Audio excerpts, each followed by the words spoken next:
మహాత్మా జ్యోతిబా పూలే 199వ జయంతిని పురస్కరించుకొని బీసీ సాధికారత సంఘం ఆధ్వర్యంలో వేములవాడలో ఘనంగా వేడుకలు నిర్వహించారు.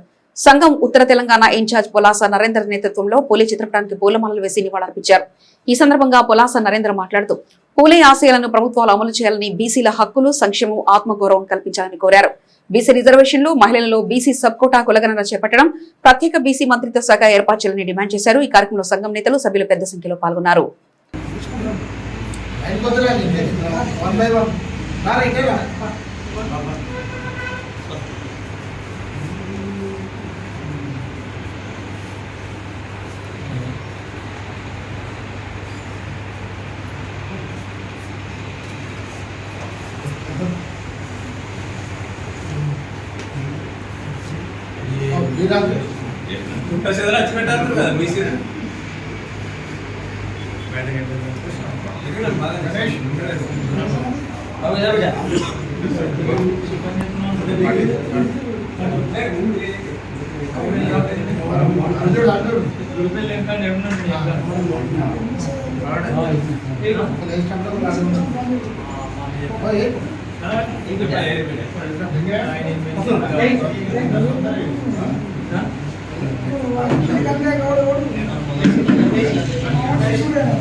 బడుగు బలైన వర్గాల ఆశాజ్యోతి, అట్టడుగు వర్గాల ఆశాజ్యోతి, బలైన వర్గాలు రాజకీయంగా, ఆర్థికంగా, సాంఘికంగా, సామాజికంగా, విద్యాపరంగా, ఉద్యోగపరంగా తదితర అన్ని రంగాల్లో బలైన వర్గాలు ముందుకెళ్లాలన్న లక్ష్యంతో మహాత్మా జ్యోతిరావు పూలే గారు ఎంతగానో శ్రమించారు.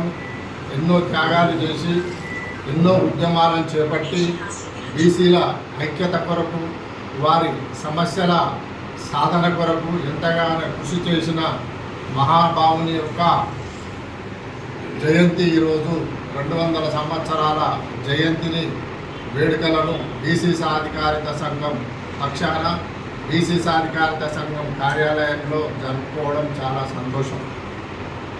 ముఖ్యంగా జ్యోతిరావు పూలే గారు ప్రతి ఒక్కరికి విద్య రావాలి, విద్య అత్యంత ప్రాధాన్యమైనది, విద్య వజ్రాయుధం లాంటిది, విద్య వస్తే మనిషి జీవితానికి బంగారు బాట వేస్తుందన్న లక్ష్యంతో ప్రధానంగా విద్యపై దృష్టి కేంద్రీకరించి తన సొంత డబ్బులతోని పాఠశాలను నెలకొల్పి మరి అణగారిన వర్గాలను, బడుగు బలైన వర్గాలను అందరినీ బడిలో చేర్పించి మరి విద్య నేర్పించిన ఘనత మహాత్మా జ్యోతిరావు పూలే గారికి దక్కిందని సందర్భంగా తెలియజేస్తున్నాం. ముఖ్యంగా తన భార్య సావిత్రిబాయి పూలేను ముందుగా బడిలో చేర్పించి చదివించి తనను ఉపాధ్యాయులుగా చేసిన ఘనత తనకే దక్కిందని సందర్భంగా తెలియజేస్తున్నాము. భారతదేశంలో మొట్టమొదటి మహిళా ఉపాధ్యాయురాలు మరి జ్యోతిరావు పూలే గారి సతీమణి సావిత్రిబాయి పూలే గారు అనే సందర్భంగా తెలియజేస్తున్నాము. మరి రాష్ట్ర కేంద్ర ప్రభుత్వాలు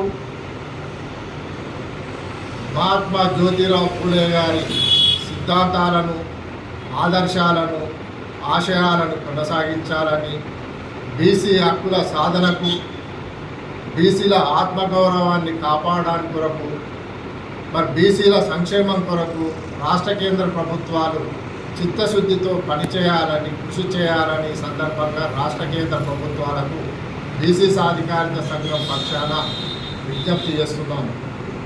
ముఖ్యంగా రాష్ట్ర ప్రభుత్వ పరిధిలో ఉన్న బడ్జెట్లో బీసీ జనాభా దామాషాన అన్ని రంగాలలో మరి బీసీలకు నిధులు కేటాయించాలని, మరి రాజకీయ రంగంలో మంత్రివర్గంలో కానీ, నామినేటెడ్ పోస్టుల్లో కానీ, పార్టీ పదవుల్లో కానీ జనాభా దామాషాన మరి రాష్ట్ర ప్రభుత్వం బీసీలకు అవకాశాలు కల్పించి రాజకీయంగా ముందుకు తీసుకెళ్లాలని రాష్ట్ర ప్రభుత్వాన్ని విజ్ఞప్తి చేస్తున్నాం. కేంద్ర ప్రభుత్వ పరిధిలో ఉన్న BC reservations bill number 3, bill number 4 వెంటనే ఈ 16 నుండి 18 వరకు జరుగు పార్లమెంట్లో ఆమోదం తెలపాలని కేంద్ర ప్రభుత్వాన్ని కోరుతూ, కేంద్ర ప్రభుత్వం ఏదైతే దేశవ్యాప్తంగా జనగణన కార్యక్రమం చేపట్టిందో జనగణన కార్యక్రమంలో కులగణన కార్యక్రమాన్ని కూడా చేపట్టి బీసీ సంఖ్యను లెక్కించాలని కేంద్ర ప్రభుత్వాన్ని కోరుతున్నాము. కోర్టులు ఏమంటున్నాయంటే బీసీలకు రిజర్వేషన్లు ఇవ్వాలంటే ప్రభుత్వ పరంగా మీకు జనాభా లెక్కలు కావాలి, మీ జనాభా లెక్కలు ఉంటేనే మీకు రిజర్వేషన్లు ఇవ్వడం సాధ్యమవుతుందని కోర్టు అడ్డంకులు చెప్తున్న దృష్ట్యా మరి ఈ యొక్క జనగణనలో బీసీ కులగణనను కూడా చేపట్టాలని సందర్భంగా కేంద్ర ప్రభుత్వాన్ని కోరుతున్నాము. అంతేకాకుండా కేంద్ర ప్రభుత్వం నియోజకవర్గాల పునర్విభజన కార్యక్రమాన్ని చేపట్టబోతుంది. అందుకు స్వాగతిస్తున్నాం, మేము హర్షం ప్రకటిస్తున్నాము. మహిళలకు 33% రిజర్వేషన్లు చట్టసభల్లో కల్పించబోతున్నందుకు కూడా కేంద్ర ప్రభుత్వానికి ధన్యవాదాలు, హర్షం ప్రకటిస్తున్నాము. కాకపోతే చట్టసభల్లో బీసీలకు రిజర్వేషన్లు ప్రకటించిన తర్వాతనే నియోజకవర్గాల పునర్విభజన చట్టాన్ని అమల్లోకి తీసుకురావాలని కేంద్ర ప్రభుత్వాన్ని కోరుతున్నాము. ఏదైతే మహిళలకు 33% రిజర్వేషన్లు కల్పిస్తున్నారో ఈ 33% మహిళల్లో బీసీ మహిళలు 50% ఉన్నారు కాబట్టి 16.5% మహిళలకు చట్టసభల్లో రిజర్వేషన్లు కల్పిస్తేనే బీసీలకు న్యాయం చేసిన వాళ్ళు అవుతారని సందర్భంగా తెలియజేస్తూ, అంతేకాకుండా కేంద్ర ప్రభుత్వంలో బీసీ సంక్షేమం కొరకు ప్రత్యేకంగా బీసీ సంక్షేమ శాఖను ఏర్పాటు చేసి బీసీలను అన్ని రంగాలలో రాష్ట్ర కేంద్ర ప్రభుత్వాలు ముందుకు తీసుకెళ్లాలని ఈ సందర్భంగా రాష్ట్ర కేంద్ర ప్రభుత్వాలను బీసీ సాధికారత సంఘం పక్షాన విజ్ఞప్తి చేస్తుంది.